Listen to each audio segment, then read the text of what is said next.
4 ዮሐንስ ራእይ ምዕራፍ 4 ነው የምናየው።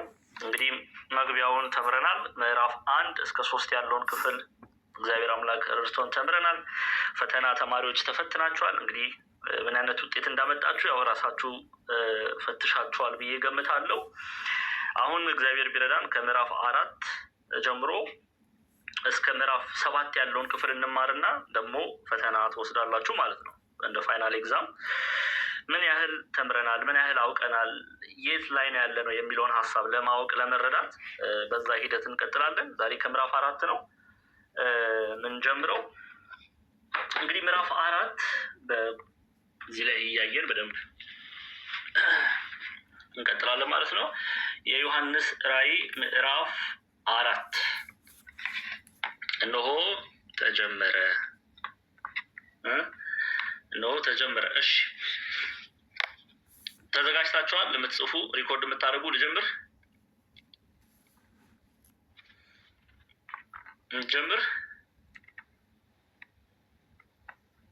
በሉ።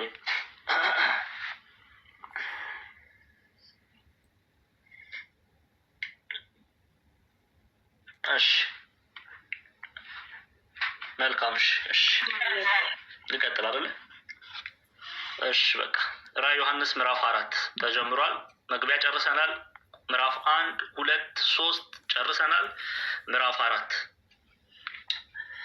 ከቁጥር 1 ከዚያ በኋላ አየሁ ብሎ ይጀምራል።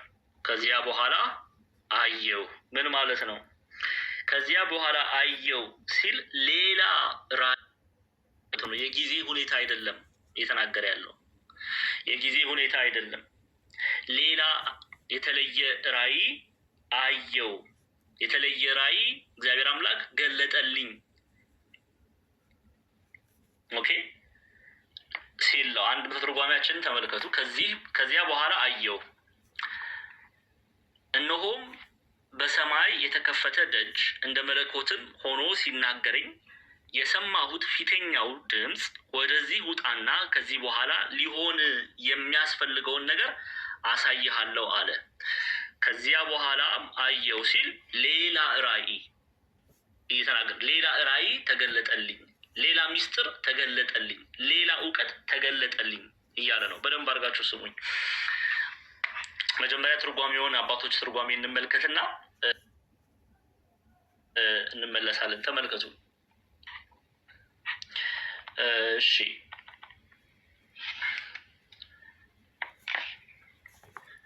ኦኬ ሲናገር የመጣው ነው። ከዚህ በኋላ በሰማይ የተከፈተ ደጅ አየሁ። ሀተታ አሁን በሰማይ መክፈት መዝጋት ኑሮበት አይደለም። የተዘጋ ደጅ በተከፈተ ጊዜ ያልታየ ዕቃ እንዲታይ ያልተገለጸ ሚስጥር ተገለጸልኝ ሲል ነው ይላሉ ኢትዮጵያ ሊቃውንት። ኦኬ ሲል ነው። ምን አለ? ሌላ ራዕይ አዲስ የተለየ ከዚህ በፊት ያላየው አሁን አዲስ ራዕይ አየሁ ሲል ነው። ከዚያ በኋላ አየሁ ያለው። ከዚያ በኋላ ያለው ከታይም ጋር ምንም አይነት ግንኙነት የለውም። አዲስ ራዕይ ተብሎ ነው የሚተረጎመው። አዲስ ራዕይ፣ ያልተገለጠ ሚስጥር ተገለጠ፣ ያልተከፈተ በር ተከፈተ፣ ያልታየ ራዕይ ታየ የተባለ ነው የሚተረጎመው። ከዚያ በኋላ አየሁ የሚለው ግብፃውያን መተርጉማን በተለይ ቄስ ቴዎድሮስ ማላቲ በፓትሪስቲክ ኮሜንታሪያቸው ላይ ላሳያችሁ ምን ብለው እንዳስቀመጡት አንዴ ላሳያችሁ። ይሄን ክፍል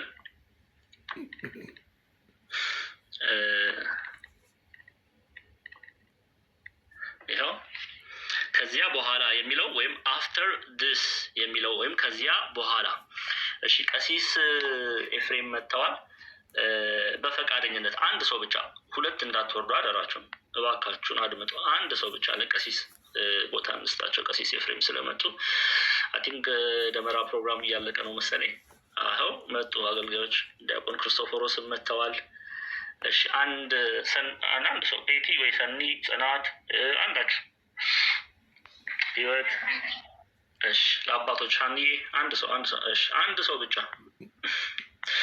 በቃ ቀሲስ ይግቡ እንዴ ዲያቆን ክርስቶፎሮስ ይወርዳሉ እንዴ? እርሶ ደግሞ ይመለሱ።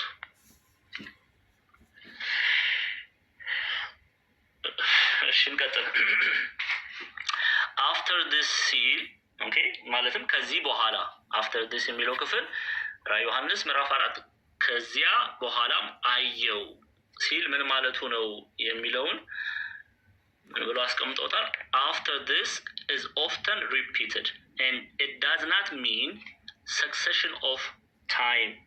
okay, ስለ ጊዜ ያወራ አይደለም, but it means that he moved to a new vision. አያችሁ, አዲስ ራዕይ ማየቱን ነው የሚገልጸው after this ወይም ከዚህ በኋላ የሚለው አነጋገር ማለት ነው። አዲስ ራዕይ እንደተመለከተ የሚገልጽ ራዕይ ነው። ኢትዮጵያን ሊቃውንትም ሆነ ግብፃውያን መተርጉማን አንድ አይነት ሀሳብ ነው የሚያስቀምጠው። ስለዚህ ከዚያ በኋላም አየው ሲል አዲስ ራዕይ፣ ያልተገለጠ ሚስጥር ተገለጠ፣ ያልተከፈተ በር ተከፈተ። ኦኬ፣ ከዛም ቀጥልና እነሆ በሰማይ የተከፈተ ደጅ፣ በሰማይ የተከፈተ ደጅ ይላል። ከዚያ በኋላም አየሁ እነሆም በሰማይ የተከፈተ ደጅ ምን ማለት ነው? ይህንን ኢትዮጵያን ሊቃውንት እነሆም በሰማይ የተከፈተ ደጅ ምን ማለት ነው? ይህን ሲያብራሩም ይላሉ። ይኸው ደግመን እንየው። ከዚህ በኋላ በሰማይ የተከፈተ ደጅ አየው ምን ማለት ነው? አተታ አሁንም በሰማይ መከፈት መዘጋት ኑሮበት አይደለም። በሰማይ የሚከፈት የሚዘጋ ኖሮበት አይደለም። የተዘጋ ደጅ በተከፈተ ጊዜ ያልታየ ዕቃ እንዲታይ ያልተገለጸ ሚስጥር ተገለጸልኝ ሲል ነው። ለምሳሌ አንድ ሰው ቤት ላስረዳችሁ ሊቃውንቱ ምን እያሉ እንደሆነ። አንድ በር ከተዘጋ እናንተ ከበሩ ውጭ ሆናችሁ በሩ ከተዘጋ ቤት ውስጥ ያለውን ነገር ማየት ትችላላችሁ? ክርስቲያኖች መልሱልኝ። ቤት ውስጥ ያለውን ነገር ማየት ትችላላችሁ? አትችሉም አይደለ? በሩ ተዘግቷል። ወደ ቤቱ የሚያስገባው ቤት ውስጥ ያለውን ዕቃ ለማየት፣ ቤት ውስጥ ያለውን ሰው ለማየት፣ ሰላምታ ለመስጠት፣ ወደ ቤት ውስጥ ለመግባት በበሩ ማለፍ አለባችሁ። ስለዚህ በሩ ከተዘጋ ከበሩ ውጭ ሆናችሁ ቤት ውስጥ ያለው ነገር ማየት ትችላላችሁ? አትችሉም አይደለ? አዎ፣ ያንን ነው ሊቃውንቱ እያሉ ያለው። የተዘጋ ደጅ በተከፈተ ጊዜ ያልታየ ዕቃ እንዲታይ ያልተገለጸ ሚስጥር ተገለጸ ሲል ነው። ስለዚህ ምን እያሉ ነው ኢትዮጵያ ሊቃውንት? ቅዱስ ዮሐንስ በራእዩ ላይ እነሆም በሰማይ የተከፈተ ደጅ ሲል ምን እያለ ነው? አዲስ ሚስጥር አየው፣ ያልታየ ሚስጥር አየው። ኦኬ፣ እግዚአብሔር አምላክ ረድቶት ያልታየ በሰማይ የተከፈተ በር አየው ሲል አዲስ ሚስጥር፣ ያልታየ ሚስጥር ተገለጠ። ኦኬ፣ ያልታየ ሚስጥር ተገለጠ እንደማለት ነው። እየገባችሁ ነው? ደጋግመን በደንብ እስክትረዱ ድረስ ነው ይይዛችሁ። እነሆም በሰማይ የተከፈተ ደጅ ሲል ሰው ቤት በር ሲዘጋ ምንም አታዩም። በሩ ሲከፈት ግን ቤት ውስጥ ያለውን ዕቃ እንደምትመለከቱ አዲስ ሚስጥር አየው። ኦኬ፣ ለዛ ነው ሊቃውንቱ አሁን በሰማይ መክፈት መዝጋት ኖሮበት አይደለም። የተዘጋ ደጅ በተከፈተ ጊዜ ያልታየ ዕቃ እንዲታይ ያልተገለጠ ሚስጥር ተገለጠልኝ እያለ ነው የሚናገረው።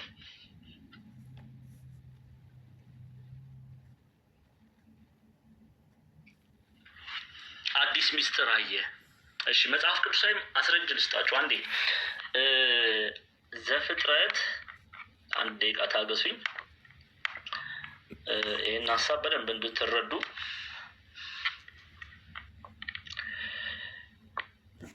ኦኬ፣ ዘፍጥረት 28 ኦሪት ዘፍጥረት 28 ክፈቱልኝ። ያዕቆብ በፍኖተ ሎዛ ራእይ ካየ በኋላ የተናገረውን ቃል ነው የምናየው። ወልደ ይስሐቅ ማለት ነው። ይኸው ዘፍጥረት 28 ከቁጥር 16 ጀምሮ እንመልከት።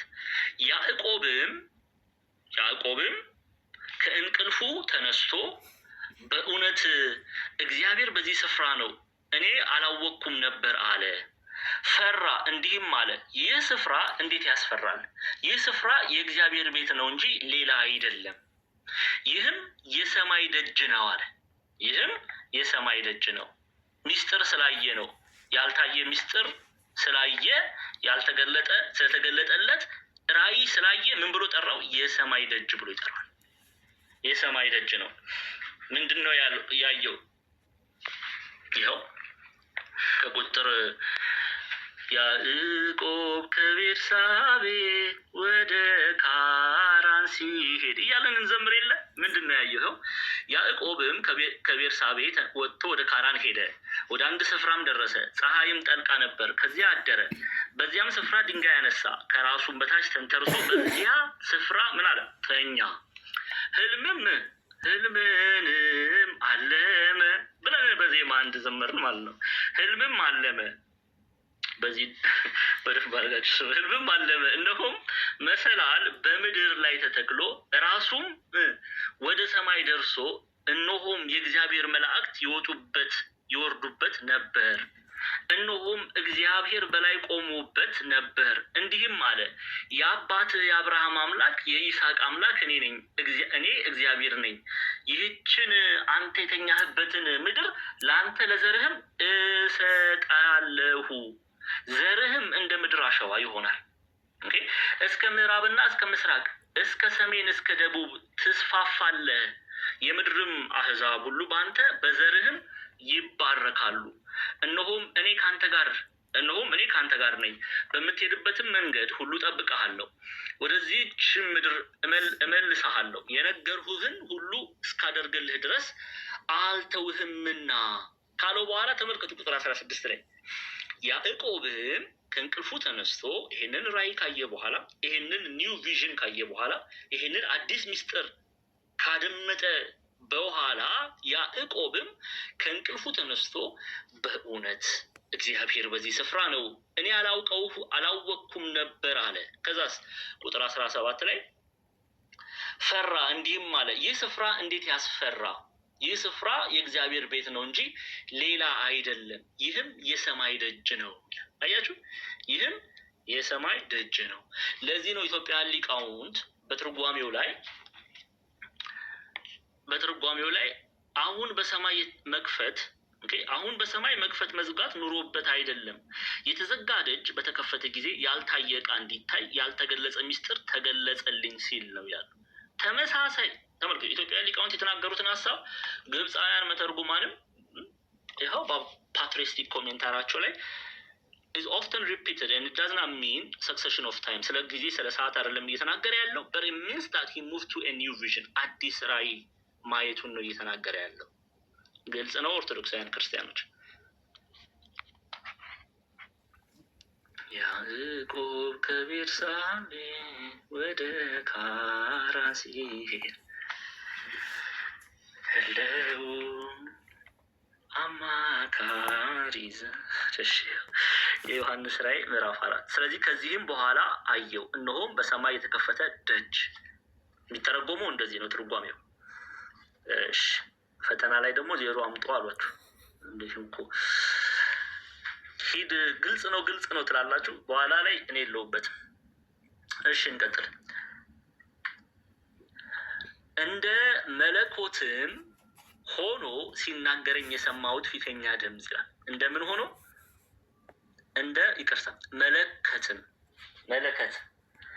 መለከትም ሆኖ ሲናገረኝ የሰማሁት ፊተኛ ድምፅ።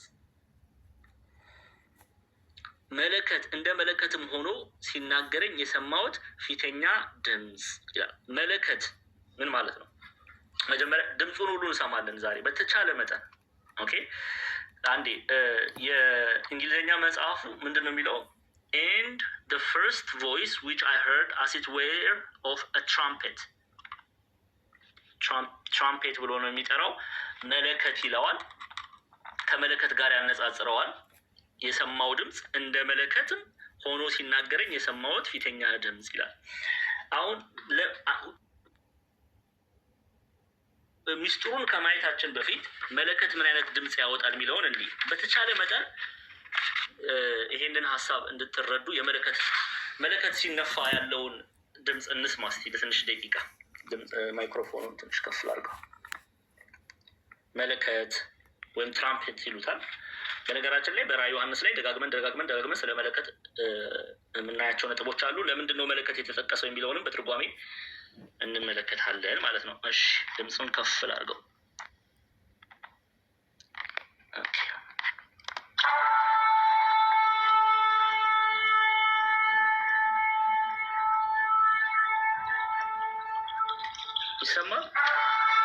ይሰማል? ኦርቶዶክሳውያን ክርስቲያኖች ይሰማል ወይ? መልሱልኝ እንጂ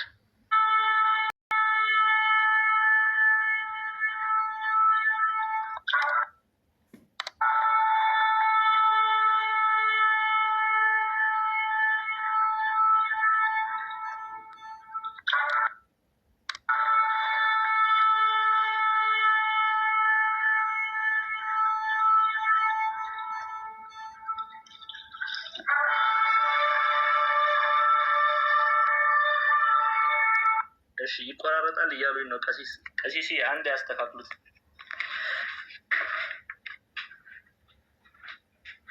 ይቆራረጣል እንዴ? ቀሲስ ይሰማል? ይሰማል? አይቆራረጥም? እሺ በደንብ እንሰማ።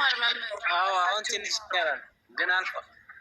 አሁንስ ትንሽ ስጣታዋ ይባላል። አሁን ይሻላል። ላይክ ወንጌል አሁን ጥሩ ነው። አሁን ጥሩ ነው። እሺ ታብታብ አድርጉ። የሆነ ድምፅ አለ ግን። እሺ ወይ ሚዩት ሁላችሁ ሚዩት አድርጉ። እሺ አንዴ ሁላችሁ ህይወቴ የሚዩት አድርጉ። ታብታቡ መታ አድርጉ ልጆች። እሺ ህይወቴ የሚዩት አድርጊ። እስከ ህይወቴ የሚዩት። እሺ እንቀጥል። ደግመን እንስማው። እሺ ሚዩት አድርጉት።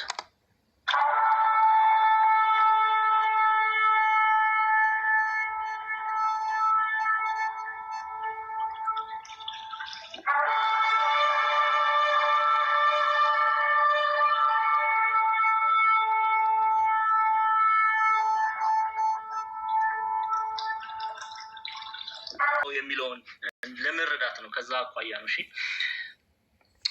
እሺ እንቀጥል። እንደ መለከትም ሆኖ ሲናገረኝ የሰማሁት ፊተኛው ድምፅ አለ። አሁን ለምንድን ነው እንደ መለከትም ያለው ቅዱስ ዮሐንስ የሚለውን ሀሳብ እንረዳ። አሁን እንደሰማችሁት የመለኮት ይቅርታ፣ የመለከት ድምፅ ስትሰሙት ያስደነግጣል አይደለ? ያነቃቃል አይደል? አሁን ድምፁን ደግመን እንስማው። ያነቃል አይደል? ድምፁ አሁን እንደዚህ አይነት ድምፅ ብትሰሙ ድንግጥ ብላችሁ ትነሳላችሁ። የተኛችሁ ሰዎች አሁን አንድ የተኛ ሰው ጋር ሄዳችሁ መለከት እንደዚህ ብትነፉ ምንድን ነው የሚያደርገው? ያ ሰው ከአልጋው ላይ ብድግ ብሎ ይነሳል። ብድግ ብሎ ደንግጦ ይነሳል። አሁን ሚስጥሩ ለምን አሁን ከራዕየ ዮሐንስ ምዕራፍ 4 ጋር ላገናኝላችሁ ነው። በደንብ ስሙ። እንደ መለከትም ሆኖ ሲናገረኝ የሰማሁት ፊተኛው ድምፅ። ለምንድን ነው እንደ መለከትም ሆኖ ሲናገረኝ የሰማሁት? ለምን እንዲህ አለ ቢሉ ይኸው መለከት ሲሰማ ሰው እንደሚደነግጥ እንደሚነቃ፣ ኦኬ፣ የተኛውን የሚያነቃ አዋጅ ወይም ደግሞ መለከት አንድ ሰው መለከት ድምፅ ሲሰማ ይነቃል፣ ከተኛበት ይነሳል። መለከት ከሚነፋው ደግሞ አንድ ነገር ሊመጣ ነው። በሁለት ነው የሚተረጎመው። ትርጓሜውን በሁለት ነው የምንይዘው። በደንብ አድርጋችሁ ስሙ። አንደኛ የተኛ ሰው ሊነቃ ያስፈልገዋልና፣ ይሄ ራዕይ መጽሐፍ ሰው አንብቦ ከተኛበት አልጋ ብድግ ብሎ መነሳት አለበት። የድካም አልጋ፣ የኃጢአት አልጋ።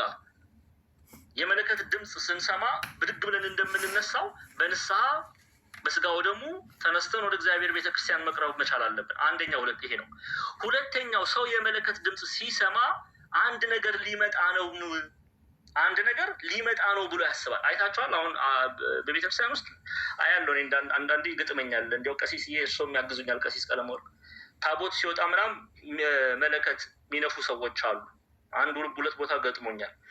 ምን እያሉ ነው? የእግዚአብሔር የቃል ኪዳኑ ታቦት በዘመነ ብሉይ እንደዛ፣ በዘመነ አዲስ ደግሞ የእግዚአብሔር ቅዱስ ስጋ ቅዱስ ደሙ የሚፈተትበት አንድ ትልቅ ነገር እየመጣ ነው ተዘጋጁ የሚል መልእክት ይዞ ይመጣል።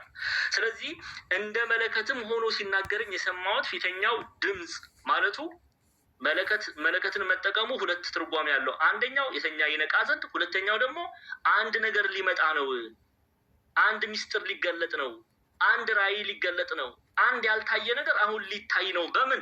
በምዕራፍ 4 ላይ ከኔ ጋር ናቸው ክርስቲያኖች። ያልታየ ራዕይ፣ ያልታየ ሚስጥር፣ ያልተከፈተ በር ሊከፈት ነው። ስለዚህ በመለከት ድምፅ ይመስለዋል። የዛሬው ትምህርት ምዕራፍ 4 መግቢያውን በደንብ ካላወቃችሁ ከዛ በኋላ ወርደን ስለ 24ቱ ካህናተ ሰማይ ወይም ስለ ሌላው ነገር ብንማር ሙሉ ሀሳቡን አንረዳም። ኦኬ። ስለዚህ እያንዳንዷን በነጥብ እያደረግን ነው የምንሄደው። እንደ መለከትም ሆኖ ሲናገረኝ የሰማሁት ፊተኛው ድምፅ ማለቱ እንደ መለከት መባሉ አንደኛ የተኛ ሰው ይነቃ ዘንድ፣ ሁለተኛ መለከት ሲነፋ አንድ ነገር ሊመጣ ነው ተብሎ ሰው ይጠብቃል። ስለዚህ በመለከት መገለጹ አዲስ ራእይ ሊመጣ ነው። አሁን ያልታየ ሚስጥር ሊገለጥ ነው። ኦኬ። ያልታየ ራእይ፣ ያልታየ ሚስጥር ሊገለጥ ነው። በዚህ ምዕራፍ ላይ አሁን ልናይ ነው ማለት ነው። ግልጽ ነው። ልቀጥል።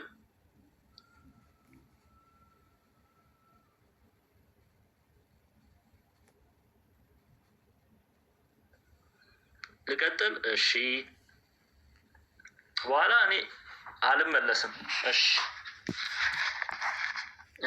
እንደ መለከትም ሆኖ ሲናገረኝ የሰማሁት ፊተኛው ድምፅ ይላል። ፊተኛው ድምፅ የተባለው ምንድን ነው? አሁንም ይሄንን ቃል በቃል እየፈታን እንሄዳለን። ፊተኛው ድምፅ የተባለው ምንድን ነው? ፊተኛው ድምፅ የመጀመሪያውን ራእይ የገለጠልኝ፣ የሰባቱን አብያተ ክርስቲያናት ሚስጥር የገለጠልኝ፣ አሁንም አዲስ ሚስጥር፣ አዲስ ራእይ ሊገልጥለት መሆኑን ነው የሚገልጸው ፊተኛው ድምፅ የተባለው። ስለዚህ ፊተኛው ድምፅ የሰባቱን አብያተ ክርስቲያናት ራእይ የገለጠልኝ፣ መልእክታቸውን የነገረን ይላሉ አንዳንድ ሊቃውንት። እሱ አሁንም የዚህን የሚስጥር የዚህን አዲስ ራእይ ሊገልጥ ነው ማለት ነው። የቱ ጋር ነው የገለጠው? ይኸው እኔ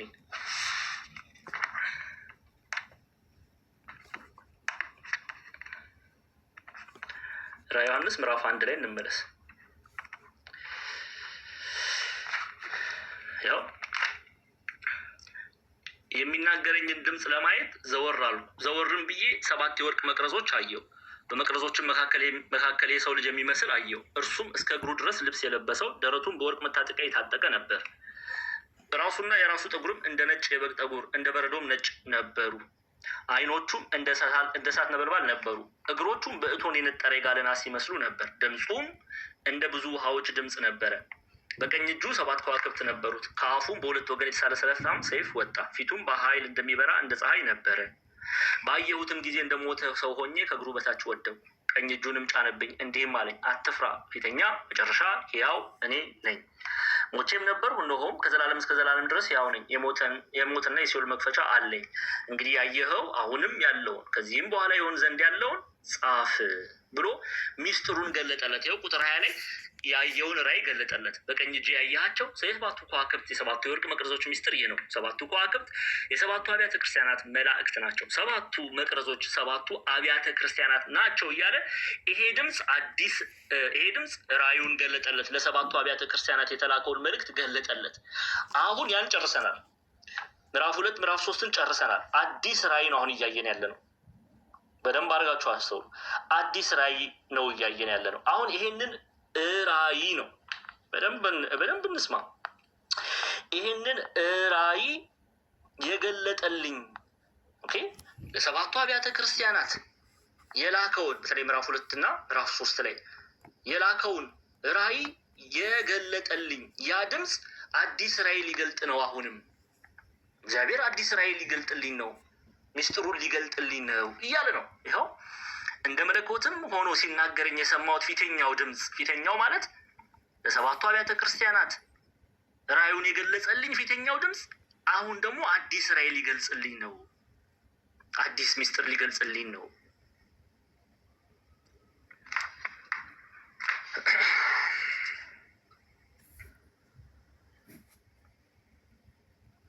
ልቀጥል።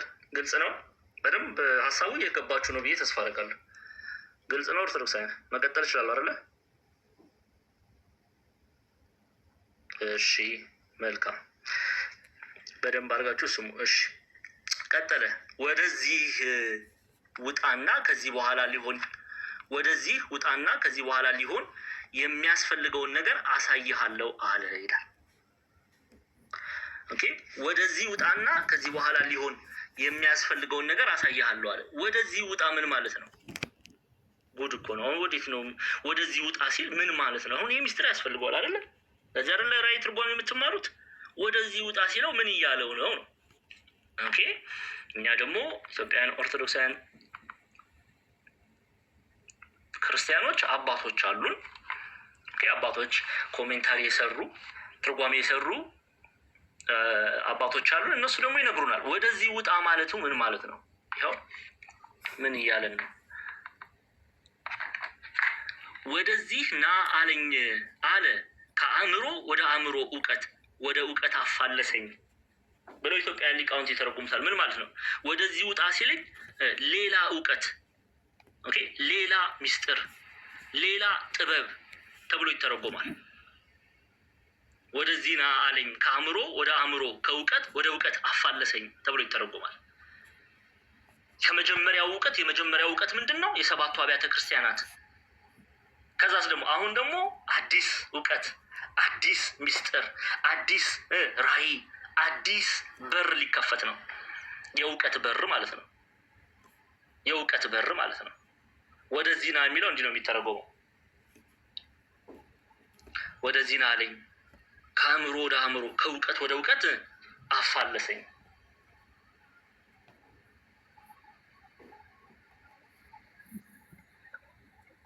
እሺ እንቀጥል።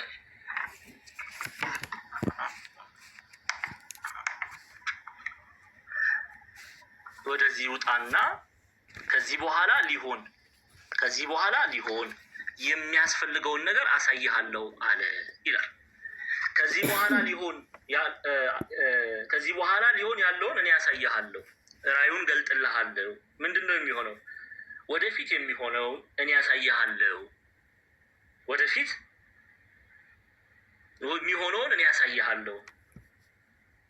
አንድም ደግሞ ይህ ዓለም ካለፍክ በኋላ የምትኖርበትን ዓለም እኔ ያሳይሃለሁ እያሉ ሊቃውንቱ ይናገራሉ። ወደፊት የሚሆነውን ያልተገለጠውን ሚስጥር ገልጥልሃለሁ።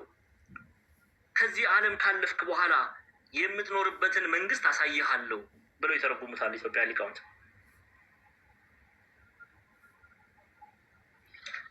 ጻፉት።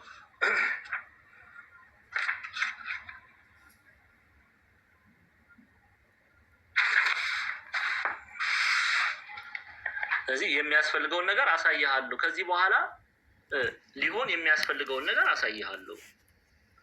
አንድም ወደፊት የሚሆነውን ያልተገለጠውን እገልጥልሃለሁ፣ ያልታየውን አሳይሃለሁ።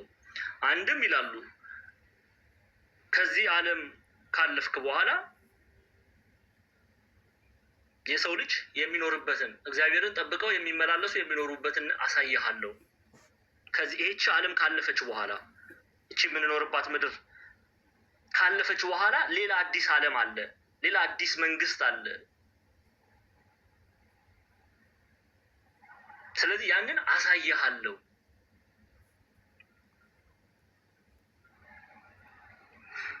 እንዲህ አድርገው ነው ሊቃውንቱ የሚተረጉሙ። ስለዚህ ወደፊት የሚሆነውን እኔ ያሳይሃለሁ አለ። ከዛስ በኋላ ይህንን ዓለም ካለፍክ በኋላ እቺ ዓለም ካለፈች በኋላ የምትኖርበትን ዓለም እኔ ያሳይሃለሁ።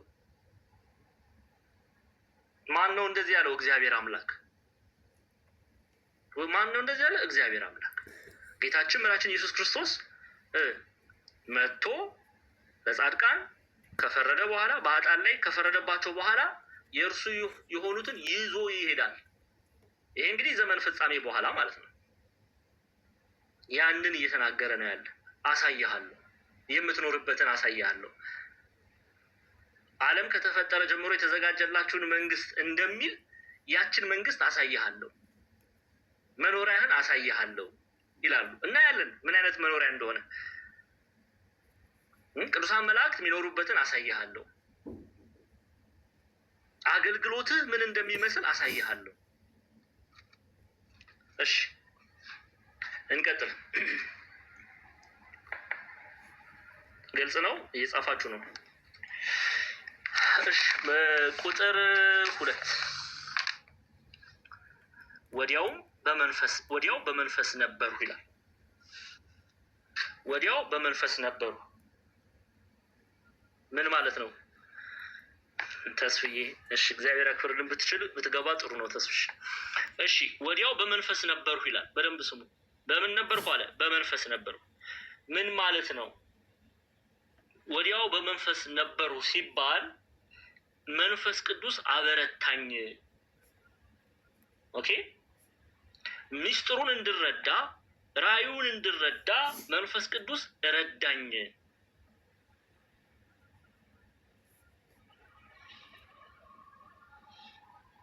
ተብሎ ነው የሚጠ ኦኬ። ወዲያው በመንፈስ ነበርኩ ሲል መንፈስ ቅዱስ ረዳኝ። የማየውን ይሄንን የሚደንቀውን ሚስጥር የማየውን የእግዚአብሔርን ዙፋን እረዳው ዘንድ ሚስጥሩን አውቅ ዘንድ መንፈስ ቅዱስ ረዳኝ። ወዲያው በመንፈስ ነበርኩ ሲል መንፈስ ቅዱስ ረዳኝ ተብሎ ይተረጎማል። ማንም ሰው ያለ መንፈስ ቅዱስ ረድኤት የእግዚአብሔርን ሚስጥር ማየት አይቻልም። ሰማያዊውን የእግዚአብሔር ሚስጥር መረዳት የሚችለው መንፈስ ቅዱስ የረዳው ሰው ነው አይደለ? ስለዚህ ወዲያው በመንፈስ ነበሩ ሲል መንፈስ ቅዱስ ረዳኝ፣ ሚስጥሩን እረዳው ዘንድ አውቀው ዘንድ ብለው ይተረጉሙታል። አንድምታ ትርጓሜያችን ከዚህ በኋላ ይደረግ ዘንድ ያለውን አሳይሃለሁ እገልጽልሃለሁና ወደዚህ ውጣ አለኝ። አያችሁ፣ ከዚህ በኋላ ይደረግ ዘንድ ያለውን አሳይሃለሁ እገልጽልሃለሁና ወደዚህ ውጣ። ተመሰጥኩ በመንፈሱ ይላል፣ በልቦና ተራቀቅኩ ብለው ይተረጉሙታል። እንድም መንፈስ ቅዱስ ረዳኝ፣ እግዚአብሔር አምላክ ሚስጥሩን ገለጠልኝ እያሉ ነው ሊቃውንቱ።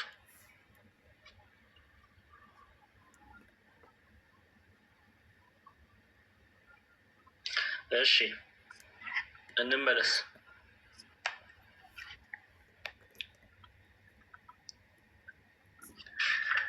እነሆም ዙፋን በሰማይ ቆሟል፣ በዙፋኑም ላይ ተቀማጭ ነበረ።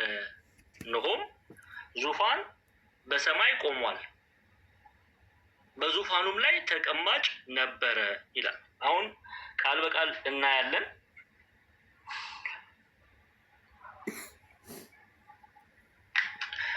ዙፋን እንግዲህ ምድራውያን ነገስታት ክብራቸውን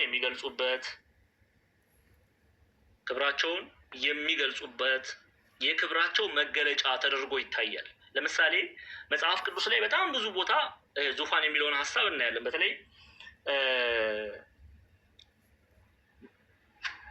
አንድ ሁለት መጽሐፍ ቅዱስ አስረጅ ልስጣችሁ። አንዴ እንመለስና በአንደኛ ነገስት 2 ትከፍቱልኛላችሁ። መጽሐፈ ነገስት ቀዳማዊ አንደኛ ነገስት 2:19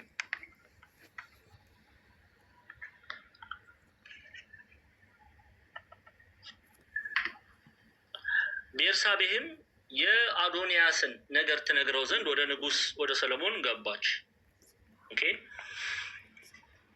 ንጉሱም ሊቀበላት ተነሳ፣ ሳማትም፣ በዙፋንም ተቀመጠ።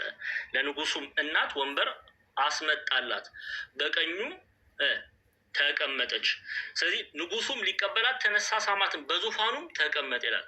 ክብሩን ነው የሚያሳየው። ዙፋን የንጉስ ክብርን የሚገልጽ ነው እና በምድራዊ ነገስታት ዙፋን መገለጫቸው የክብራቸው መገለጫ ተደርጎ ይታያል። አሁን ዙፋንም በሰማይ ተዘርግቶ ነበረ መባሉ አንድ ወደ ራዕይ መጽሐፍ እንመለስና እነሆም ዙፋን በሰማይ ቆሟል፣ በዙፋኑም ላይ ተቀማጭ ነበር ይላል።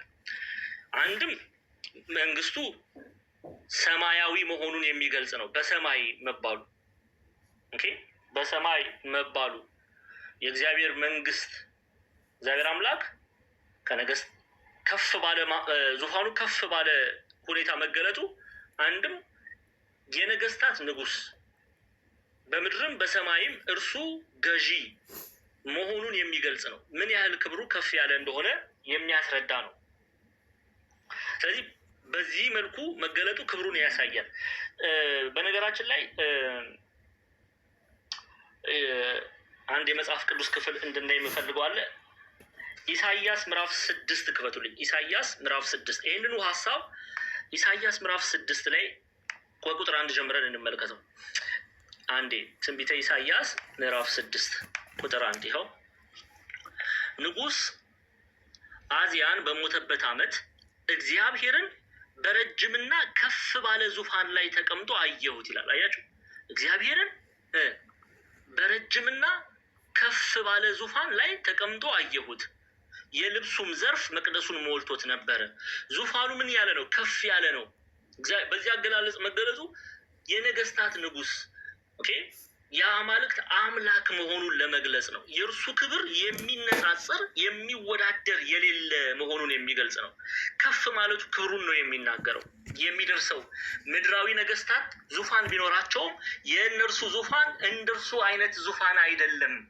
የእነርሱ ዙፋን የእነርሱ ንግስና እንደርሱ አይነት ንግስና አይደለም። እርሱ በምድርም በሰማይም ንጉስ ነው።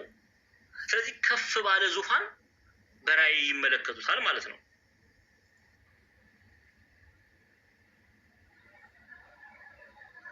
በራእይ ይመለከቱታል። አንዴ ልበ አምላክ ዳዊት በመዝሙር 46 በቅንፍ 47 ቁጥር 8 ላይ እንዲህ የሚል ክፍል አለ። ተመልከቱ። እንዴ መዝሙረ ዳዊት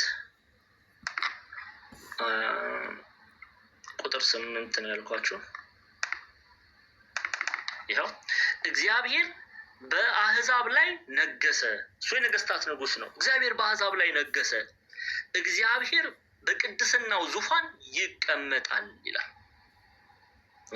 የምድር ኃይለኞች ለእግዚአብሔር ናቸውና የአህዛብ አለቆች ወደ አብርሃም አምላክ ተሰበሰቡ፣ እርሱንም ከፍ ከፍ አደረጉት። ስለዚህ ይሄ በራዕየ ዮሐንስ ላይ የተገለጠው አገላለጽ የእግዚአብሔርን ከፍ ያለውን ዙፋን ተወዳዳሪ የሌለውን ክብር የሚገልጽ አገላለጽ ነው። እንመለስ ወደ ራዕይ መጽሐፋችን። ዮሐንስ ራዕይ ምዕራፍ 4። ስለዚህ እነሆም ዙፋን በሰማይ ቆሟል፣ በዙፋን ላይም ተቀማጭ ነበር ይላል።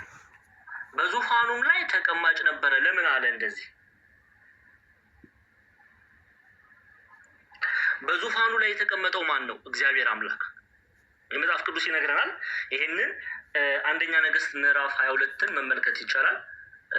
ከቁጥር 19 ያው ሚኪያስም አለ እንግዲህ የእግዚአብሔር ቃል ስማ፣ እግዚአብሔር በዙፋኑ ተቀምጦ። ማን ነው በዙፋኑ የተቀመጠ? እግዚአብሔር በዙፋኑ ተቀምጦ የሰማይም ሰራዊት ሁሉ በቀኙና በግራው ቆመው አየሁ አለ። ስለዚህ በዙፋኑ ላይ ተቀመጠ የተባለው ማን ነው? እግዚአብሔር አምላክ።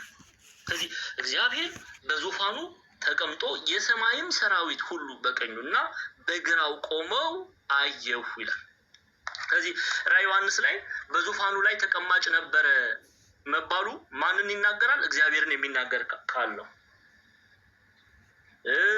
ሕዝቅኤል ላይም ማየት እንችላለን። ሕዝቅኤል የትንቢተ ሕዝቅኤል አንዴ ይፈተላችሁ። ሕዝቅኤል ምዕራፍ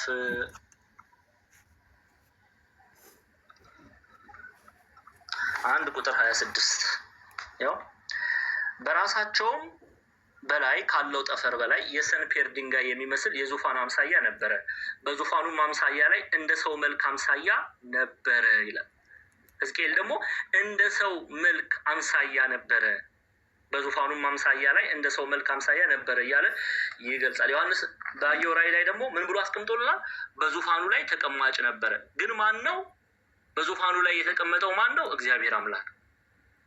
ይሄንን አይተናል በአንደኛ ነገሥት 22:19 ላይ ነቢዩ ሚክያስ እግዚአብሔር በዙፋኑ ተቀምጦ የሰማይ ሰራዊት ሁሉ በቀኙና በግራው ቆመው አየሁ ብሎ አስቀምጦልናል። ስለዚህ እንዲህ ነው የምናየው። እሺ ወደ አዲስ ኪዳን እንዲህ ደግሞ ማን ነው በዙፋኑ ላይ የተቀመጠ የሚለው የአዲስ ኪዳን አስረጅ ልስጣችሁ በደንብ እንድትረዱ። ራሱ ጌታችን መራችን ኢየሱስ ክርስቶስ በማቴዎስ ወንጌል ምዕራፍ 23 ማቴዎስ 23 ላይ እንዲህ ሲል ይገልጽልናል። ማቴዎስ ወንጌል 23 እሺ ቁጥር 22 ላይ ይኸው በሰማይ የሚምለው በእግዚአብሔር ዙፋን እና በእርሱ ላይ በተቀመጠው ይምላል።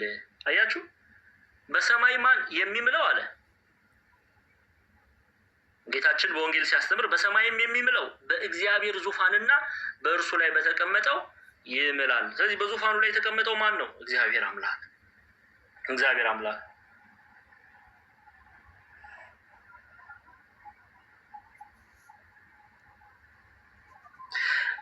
ዕብራውያን ምዕራፍ 12ንም ማየት እንችላለን። ዕብራውያን ምዕራፍ 12 ሐዋርያው ቅዱስ ጳውሎስ፣ መቼም ስለ ጳውሎስ አንጠቅስማ ወዴት፣ ከቁጥር 2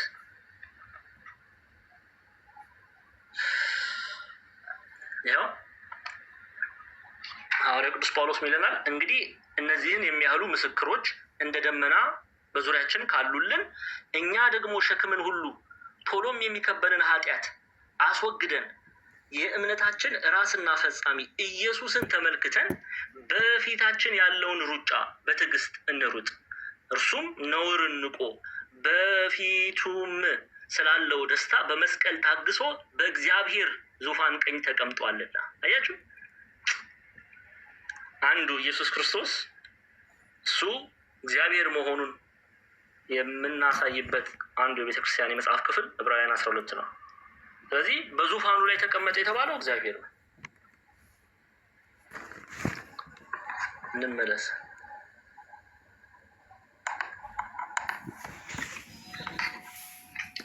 ግልጽ ነው? እየተረዳችሁ ነው? ስለዚህ ዙፋኑ በሰማይ ቆሟል ካለ በኋላ በዙፋኑም ላይ ተቀማጭ ነበረ መባሉ እግዚአብሔርን የሚናገር ክፍል ነው።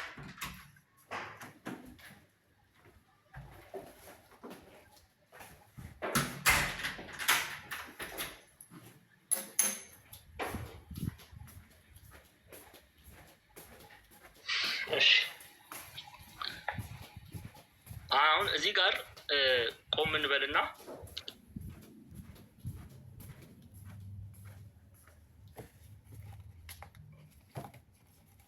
ነበረ።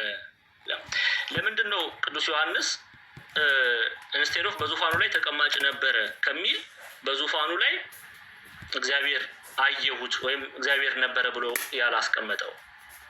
ብዙ አይነት እይታ አለ። እዚህ ጋር ግን እንደ ቤተክርስቲያን ልጅነታችን በተለይ ኢትዮጵያውያን ሊቃውንት ያስቀመጡትን ሀሳብ መናገር ደስ ይለኛል።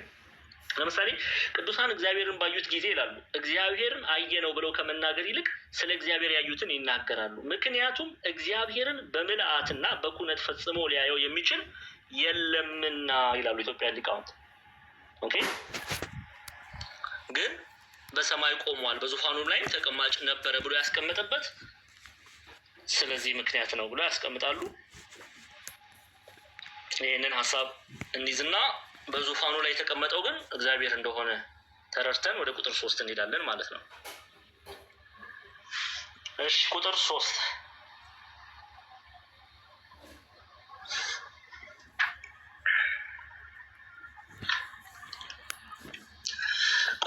ላይ ተቀምጦም የነበረው በመልኩ የኢያስጲድንና የሰርዲኖንን ዕንቁ ይመስል ነበር ይላል። አሁን እነዚህን ዕንቁዎች እናያለን። ተቀምጦም የነበረው በመልኩ የኢያስጲድንና የሰርዲኖንን ዕንቁ ይመስል ነበር። በዙፋኑ ላይ ተቀምጦ የነበረው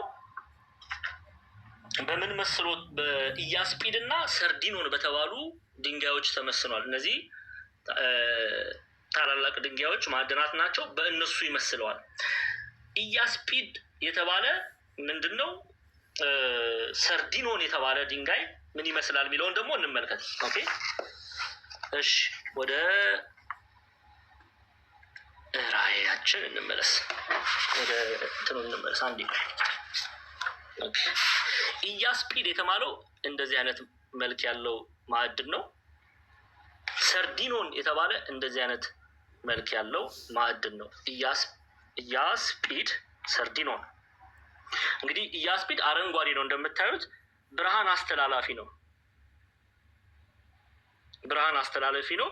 ሊቀ ካህናቱ በዘመነ ብሉይ ሊቀ ካህናት ልብስ ላይ ከሚውሉት መካከል በአራተኛ መደብ ሶስተኛው እና የመጨረሻው በዚህ በኢያስጲድ መልኩ ይቀመጣል። አንዴ እሱንም ላሳያችሁ፣ ተመልከቱ። በሊቀ ካህናቱ ልብስ ላይ እነዚህ ማዕድናት ተቀምጠው እናያለን።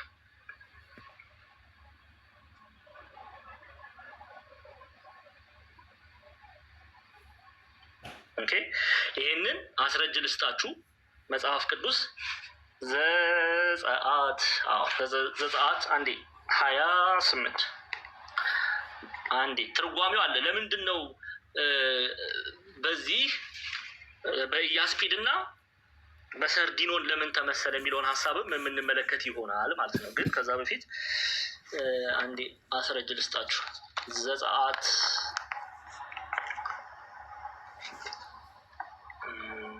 በነገራችን ላይ እነዚህ ኦሪት፣ ዘፍጥረት፣ ዘጸአት፣ ዘሌዋውያን፣ ዘሁልቅና ዘዳግም የቤተክርስቲያናችን ሊቃውንት አትሪቢዩት የሚያደርጉት ለሙሴ ነው። ሊቀ ነቢያት ሙሴ እንደጻፈው ይነገራል በቤተክርስቲያን። ኤኒዌይስ ዘጸአት 28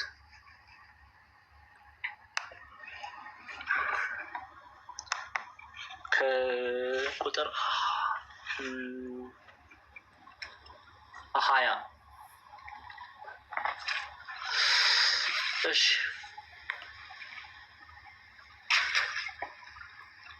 ይኸው በአራተኛውም ተራ ቢረሌ፣ መረግድ፣ ኢያስጲድ በወርቅ ፈርጥ ይደረጋሉ ይላል።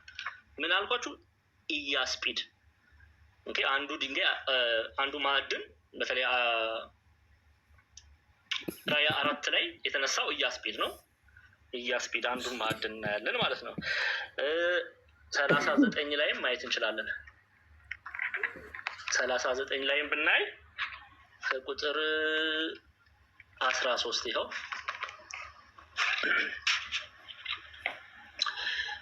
በአራተኛውም ተራ ቢረሌ፣ መረግድ፣ ኢያስጲድ በወርቅ ፈርጥ ተደረጉ ይላል። እሺ፣ እነዚህ ማዕድናት ናቸው። ኢያስጲድ ይህንን ነው የሚመስለው። ደግመን እንየው። ይኸው በብሉይ ኪዳን በሊቀ ካህናቱ ልብስ ላይም ይደረጋል። ለየት አድርጎ ለማሳየት አረንጓዴ መልክ ያለው ነው። ብርሃን የሚያስተላልፍ ነው። ምሳሌው በዚህ ይመሰላል። ለምንድን ነው በዚህ የተመሰለው የሚለውን ነጥብ እንዲህ በአረንጓዴ የተመሰለው ለምንድን ነው? እሺ፣ ኢትዮጵያን ሊቃውንት ኢያስጲድ እጅግ ብርሃን አስተላላፊ የሆነ ማዕድን ስለሆነ እግዚአብሔር ንጹሐ ባህሪ መሆኑን ያሳያል። ስለዚህ በዚህ ማዕድን አንድ ምክንያት በዚህ ማዕድን በኢያስጲድ መጠራቱን ነው የሚገልጹት። ንጹሐ ባህሪ መሆኑን የሚያሳይ ነው። በሌላም በኩል እግዚአብሔር ለሰው ልጅ ያለውን ፍቅር ያመለክታል ይላሉ። በኢያስጲድ መደረጉ ማለት ነው።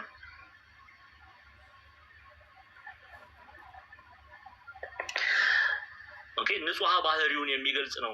እጅጉን ብርሃን የሚያስተላልፍ ኢያስጲድ እጅጉን ብርሃን አስተላላፊ የሆነ ማዕድን ነው። አንድም ይሄ ማዕድን እጅጉን ውድ የሆነ ማዕድን ነው። እግዚአብሔር ንጹሐ ባህሪ አንድም ፍቅሩን ያሳያል። የእግዚአብሔርን ፍቅር የእግዚአብሔርን ንጹሐ ባህሪ የሚያሳይ በምሳሌያዊ የሚያሳይ ማዕድን ተደርጎ ይወሰዳል።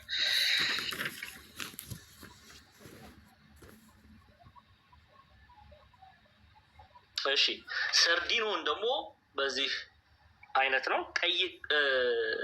ቀይ ከለር ያለው ማዕድን ነው። ቀላ ያለ ቀለም ነው። ሰርዲኖን መባሉ በሰርዴስ ከተማ ስለሚመረት ነው። ማዕድኑ በሰርዴስ ከተማ የሚመረት ስለሆነ በሚመረትበት ከተማ ሰርዲኖስ ተብሎ ይጠራል። በሚመረትበት ከተማ ነው የሚጠራው። እሺ ስለ ሰርዲኖስ ደግሞ አንዳንድ ነጥብ ልንገራችሁ። ሰርዲኖስ ተመሳሳይ ነው። ሕዝቅኤል ምዕራፍ 28 ቁጥር 13 ሕዝቅኤል ምዕራፍ 28 ቁጥር 13ን እንክፈት አንዴ። ሕዝቅኤል ምዕራፍ 28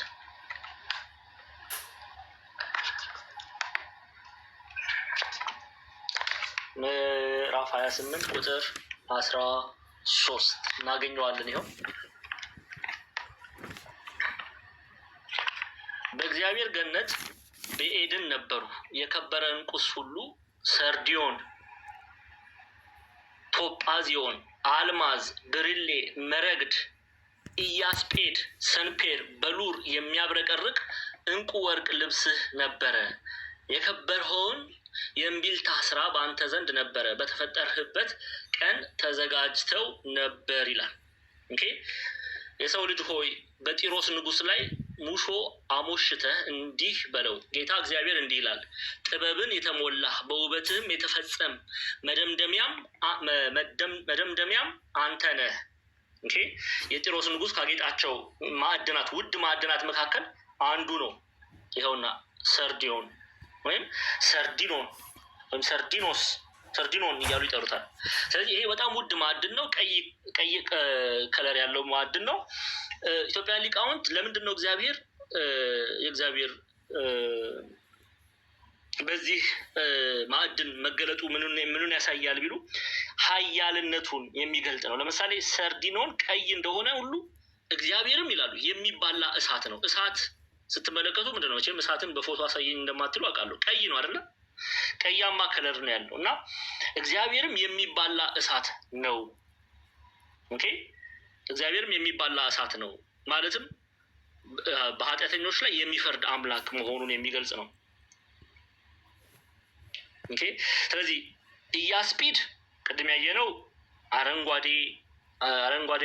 አረንጓዴማ ከለር ያለው ያ የሚያሳየው እግዚአብሔር የፍቅር አባት ሩህሩህ ደግ መሆኑን ይላሉ። ሰርዲኖን ደግሞ ለማይታዘዙ ቀያማ ከለር ያለው ነው። ሰርዲኖን ደግሞ ለማይታዘዙ እግዚአብሔር አምላክ የሚባላ እሳት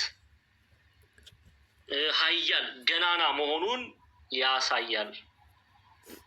ስለዚህ በእነዚህ ሁለት ማዕድናት መመሰሉ ሚስጥር እንደዛ ነው የምንረዳው ማለት ነው።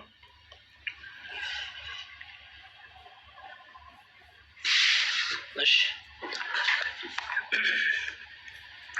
ስለዚህ ራዕይ ዮሐንስ ምዕራፍ 4 ላይ ተቀምጦም የነበረው በመልኩ የኢያስጲድንና የሰርዲኖን ዕንቁ ይመስል ነበረ።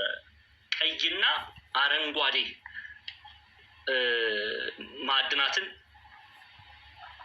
በከበሩ ማዕድናት ይመስለዋል። አንደኛ እግዚአብሔር አምላክ የከበረ መሆኑን በእነዚህ ማዕድናት መጠራቱ፣ ሁለተኛ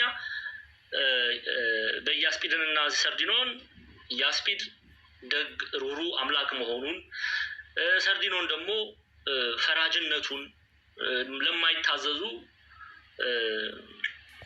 የሚባላ እሳት መሆኑን የሚገልጽ እንደሆነ ሊቃውንቱ ይናገራሉ። እሺ እንቀጥል።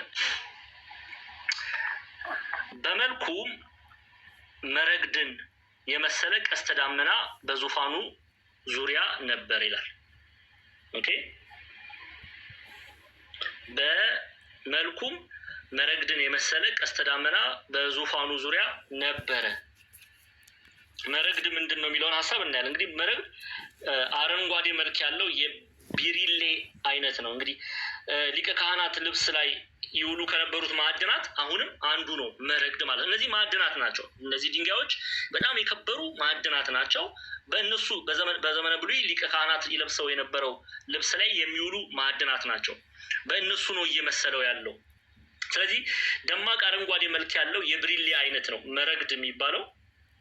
ይህንን አንድ ያስረጅ ልስታችሁ። ዘፍጥረት እንመለስ። ወደ ዘፍጥረት መጽሐፍ 28 ከቁጥር 18 ላይ እናገኘዋለን። 28 18 ይኸው ይቀርታ ቆይ ዘጸአት ዘፍጥረት ሳይሆን ዘጸአት ተረሳስቼ ነው። ዘጸአት 28 አንዳንዴ ጥቅስ ምናምን ጻፉልኝ ታች። ኦኬ እንያቸው፣ ሁሉንም እንያቸው። ከቁጥር 20 ላይ ታገኛላችሁ። ከቁጥር 17 ጀምሬ ላንብበው። በአራቱ ተራ የሆኑ የዕንቁ ፈርጥ አድርግበት። በፊተኛው ተራ ሰርዲዮን፣ ቶጳዚዮን የሚያብረቀርቅ ዕንቁ፣ በሁለተኛው ተራ በሉር፣ ሰንፔር፣ አልማዝ፣ በሶስተኛው ተራ ያንክት፣ ኬልቄዶን፣ አሜቴስጤኖስ፣ በአራተኛው ተራ ቢረሌ፣ መረግድ። አያችሁ፣ ኢያስጲድ በወርቅ ፈርጥ ያድርግ። ምን አለ? መረግድ የሚላል። እንግዲህ መረግድ ደማቅ አረንጓዴ መልክ ያለው የብሪሌ አይነት ነው። በሊቀ ካህናቱ ልብስ ላይ ካሉ ማዕድናት መካከል አንዱ ነው። ዘጸአት 28ን ያዙልኝ። እነዚህ ድንጋዮች ምንን ያሳያሉ? ራእይ ላይ ስትመጡ እነዚህ ድንጋዮች ሌላ ሚስጥር አላቸው። ራእይ ዮሐንስ 21 ምዕራፍ 21 ቁጥር 19 ላይ ተመልከቱ ምን እንደሚል። የኢየሩሳሌም አዲሲቷ ኢየሩሳሌም ከተሰራችባቸው ማዕድናት መካከል ናቸው። ይኸው የከተማይቱም ቅጥር መሰረት በከበረ ድንጋይ ሁሉ ተጌጦ ነበር። ፊተኛው መሰረት ኢያስጲድ፣ ሁለተኛው ሰንፔር፣ ሶስተኛው ኬልቄዶን፣ አራተኛው መረግድ። አያችሁ።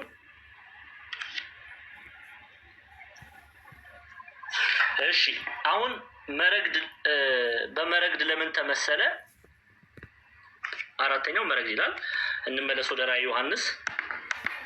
ያው በመልኩም መረግድን የመሰለ ቀስተ ደመና በዙፋኑ ዙሪያ ነበር ይላል። መረግድ እንዲህ ዕንቁ እግዚአብሔር በዚህ ዕንቁ ለምን ተመሰለ? በደንብ አድርጋችሁ ስሙ። እንግዲህ ኢትዮጵያ ሊቃውንት መረግድ የፀሐይ ብርሃን ሆነ ጥላ አረንጓዴነቱን አይቀይረውም፣ መልኩን አይቀይረውም። ፀሐይ ቢፈራረቅበት፣ የተፈጥሮ ሁኔታዎች ቢፈራረቁበት መረግድ ቀለሙን አይለውጥም። በቃ ደማቅ አረንጓዴ መልክ ያለው ነው፣ በዛው ነው የሚቆየው ማለት ነው መረግድ። ይህንን ሚስጥር ይወስዱና አባቶቻችን መረግድ የእግዚአብሔር የመግቦቱ ምሳሌ ነው ለምትጽፉ ሰዎች፣ አስረጅ ለምትይዙ ሰዎች ነው የምናገረው። የምኑ ምሳሌ ነው? የመግቦቱ ምሳሌ ነው። ለኃጢአት በእግዚአብሔር አምላክ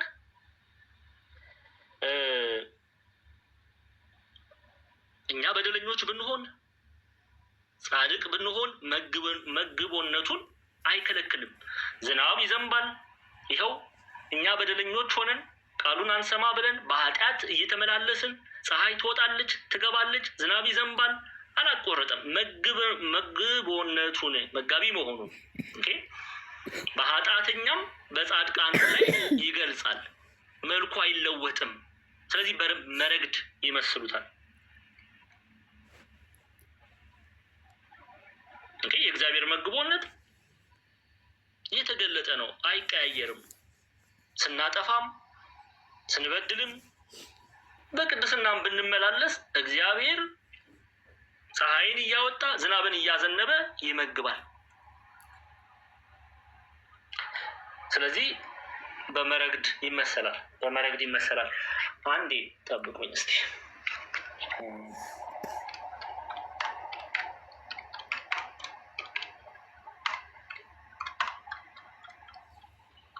ከተቻለ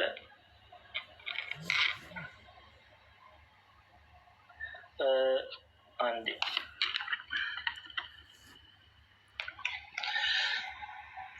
በተቻለ መጠን የማዕድናቱን መልክ እንድትመለከቱ ለማሳየት ነው እየሞከርኩ ያለሁት። ኤኒዌይስ የማቴዎስ ወንጌል ምዕራፍ 5 ትከፍቱልኛላችሁ። የማቴዎስ ወንጌል ምዕራፍ 5 ከቁጥር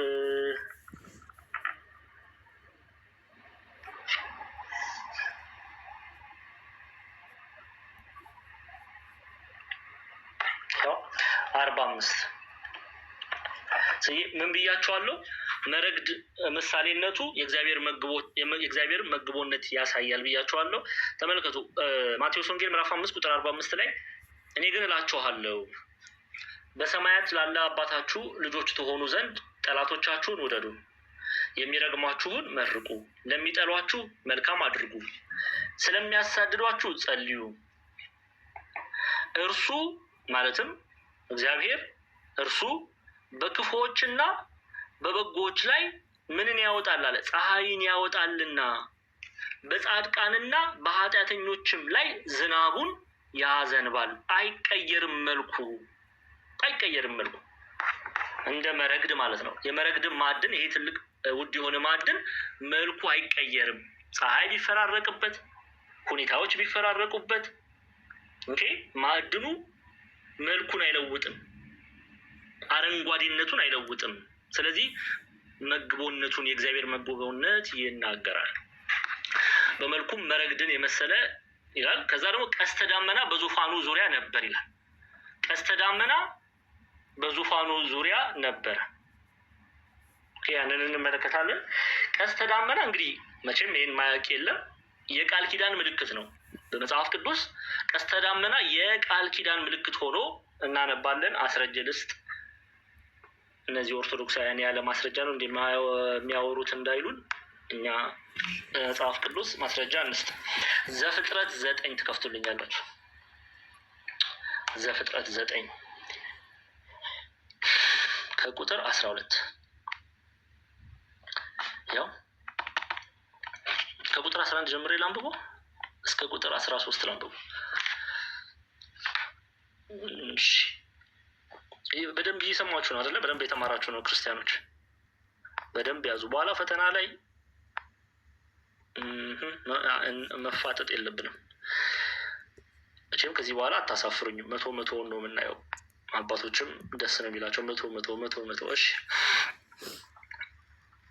ቀስተ ዳመና የቃል ኪዳን ምሳሌ ነው። ይኸው ኦኬ፣ የቃል ኪዳን ምልክት ተደርጎ ይታያል። ቃል ኪዳኔንም ለእናንተ አቆማለሁ፣ ስጋ ያለው ሁሉ ዳግመኛ በጥፋት ውሃ አይጠፋም፣ ምድርንም ለማጥፋት ዳግመኛ የጥፋት ውሃ አይሆንም። እግዚአብሔርም አለ በእኔና በእናንተ መካከል በእኔና በእናንተ መካከል ለኖህና ለልጆቹ ነው የሚናገረው። ከፍ ብሎ ማንበብ ቁጥር 8 ላይ እናሳብ ለመረዳት በእኔና በእናንተ መካከል ከእናንተም ጋር አያችሁ፣ ከእናንተም ጋር ባለው በሕያው ነፍስ ሁሉ መካከል ለዘላለም የማደርገውን የቃል ኪዳን ምልክቴ ይህ ነው። እሺ ምን ነው ምልክቱ? ቁጥር 13 ላይ ቀስቴን በደመና አድርግ ያለው የቃል ኪዳኑን ምልክት በእኔና በምድር መካከል ይሆናል። አያችሁ፣ በምድር ላይም ደመናን በጋረድኩ ጊዜ ቀስቲቱ በደመናው ትታያለች። ስለዚህ የቃል ኪዳን ምልክት ነው ቀስተ ዳመና።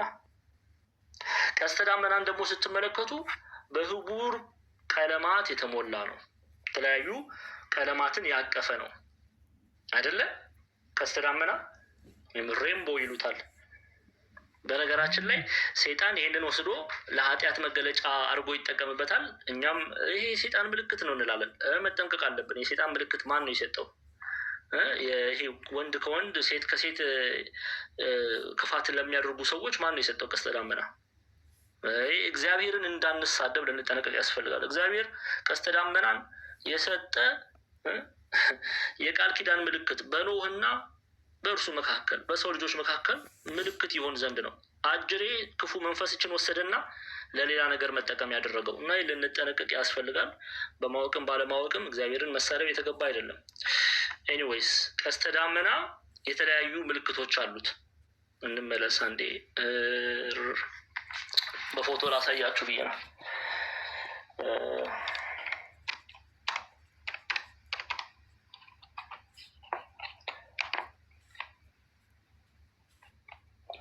አንዴ ታገሱኝ።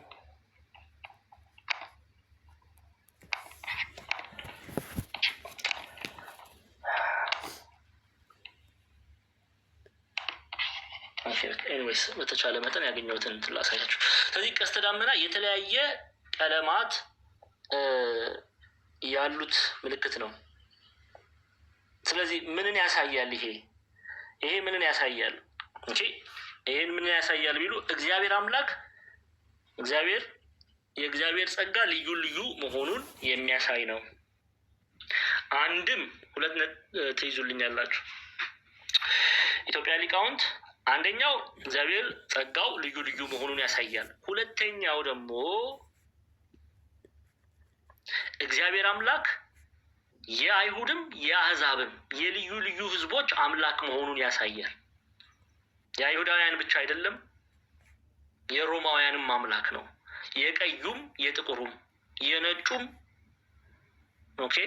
መልኩቸው የተቀያየረ ቢሆን፣ ቁመታቸው የተለያየ ቢሆን፣ ወፍራም ቢሆን አጭር፣ ረጅም ቢሆን ቀጭን፣ ቀይ ቢሆን ጥቁር፣ የሁሉም አምላክ ነው እንጂ አንዳንድ ሰነፎች እንደሚሉት እግዚአብሔር የጥቁሮች አምላክ ብቻ አድርገው የሚወስዱ አሉ። አንዳንዶች ደግሞ እግዚአብሔር የቀዮች አምላክ አድርገው ብቻ የሚወስዱ አሉ። ይህ ትክክል አይደለም።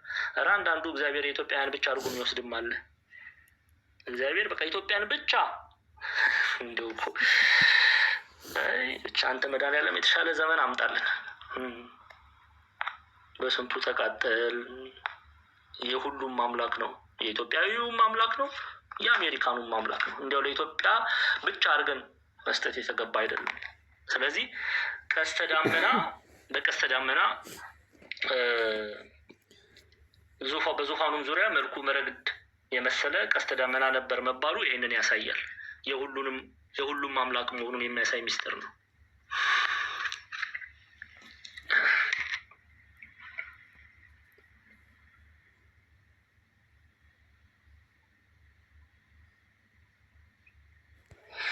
እሺ፣ ስለዚህ ምን ይላል?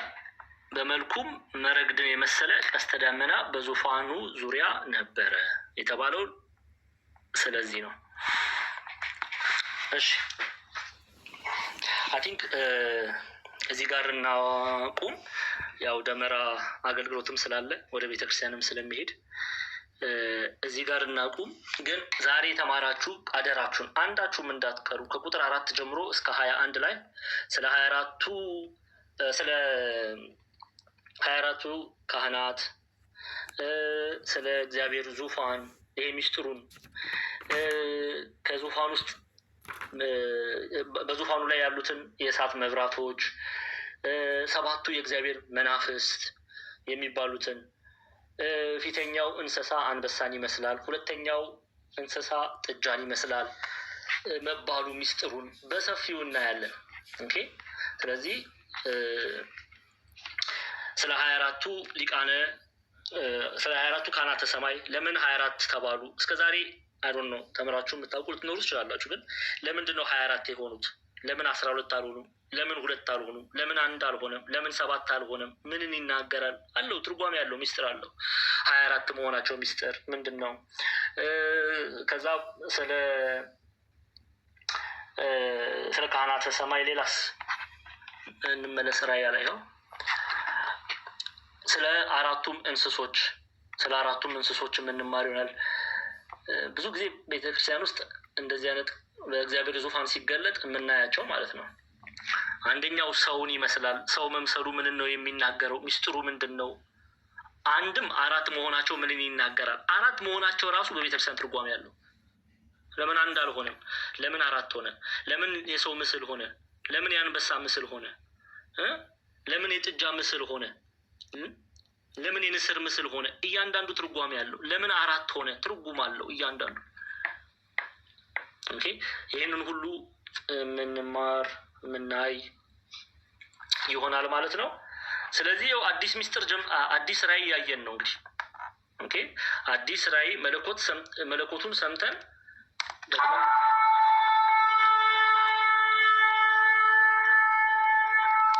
ይህን መለኮት ሰምተናል።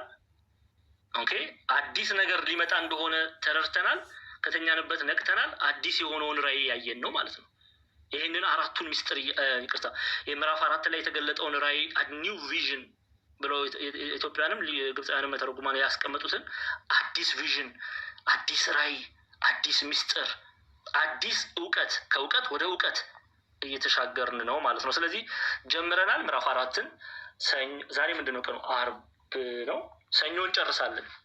ምዕራፍ 4ን ሰኞ እንጨርሳለን። ያስተማረን የገሰጸን የቅዱሳን አባቶቻችን አምላክ ጌታችን አምላካችን አባታችን መድኃኒታችን ኢየሱስ ክርስቶስ ስሙ ከአጥናፍ እስከ አጥናፍ የከበረ የተመሰገነ ይሁን። እጅጉን የምንወዳት እናታችን ቅድስት ድንግል ማርያም ጸሎቷ ምልጃዋ ከኔና ከእናንተ ጋር ይሁን። ይቆየን።